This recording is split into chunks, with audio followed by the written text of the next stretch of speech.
Pag magkano na violin po ang dapat bilhin na pangtugtog sa stage? Student violin po kasi meron ako.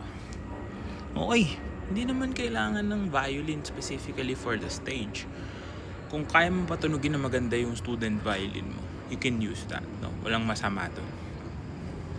Siyempre, for someone who wants to play on stage, you just want to give your best. Especially kung if you're getting paid. No? Siguro yun lang yung pinagkaiba nun. Pero if you're just going to play on stage, basically gusto mo mag-perform, no? Kasi a recital, kung ano instrument mo, normal lang yan. Walang masama doon. Huwag mo isipin na, pangit instrumento ko, pangit na tugtog ko. Hindi ganun yun. Nasa nagpapatunog talaga yan. Okay? Though the reason why people like us buy expensive instruments is because we provide a service, no? Bilang isang musiko, bilang isang musician that provides service to people, we have to give them the quality na deserve nila. Kaya yung mga taong mamahalin yung instrumento or mas mahal yung gear, they can charge more because again, their gear is priced differently, di ba? Pero if you're just going to play for the sake of playing, no, wala naman nagbabayad sa'yo, it's not a given na bibili ka ng mamahalin. Okay?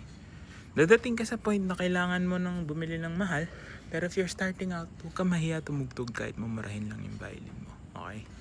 So ito kwento ko, lagi ko naman ito kwento eh. There was one time, student pa ako nito. Pupunta ako sa school. So may subject ako, college na ako. May subject lang ako isa. Tapos uwi na ako. Wala naman akong ibang gagawin, papasok lang ako. So wala akong dalang kahit kundi uniform, ballpen at notebook. So pumasok ako sa klase ko. Paglabas ko ng classroom, tinawag ako nung prof namin. No? Sabi niya, samahan mo ko. Tugtog kayo. Saan po? Sa Patay. So sabi ko, sige po, saan po yan? Okay, ako basta, sumama ka sa akin. Ganyan. Sabi ko, teka lang sir, wala akong instrumento. So paano tutugtog? We were supposed to play a string quartet. So sabi niya, only ka, maghanap ka dyan. So alam mo ginawa ko, naghanap ako sa Lost and Found. Nakakita ako ng violin, no? Not purely beginner, but it's a cheap instrument na naiwan lang dun by some random student. So kinuha ko.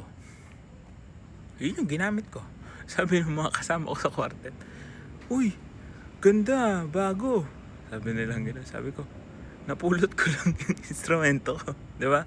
So, wala talaga sa instrument yun. Nasa nagpapatunog yan. So, be proud of whatever instrument you're using. Hindi porket mumurahin ay hindi na pwedeng maging maganda. Okay? Ikaw ang magkocontrol niyan. So, make sure you receive proper instruction, proper mentorship, para kahit mumurahin, kahit tigo 1.5 lang yan, di ba? Mapatunog mo na maganda.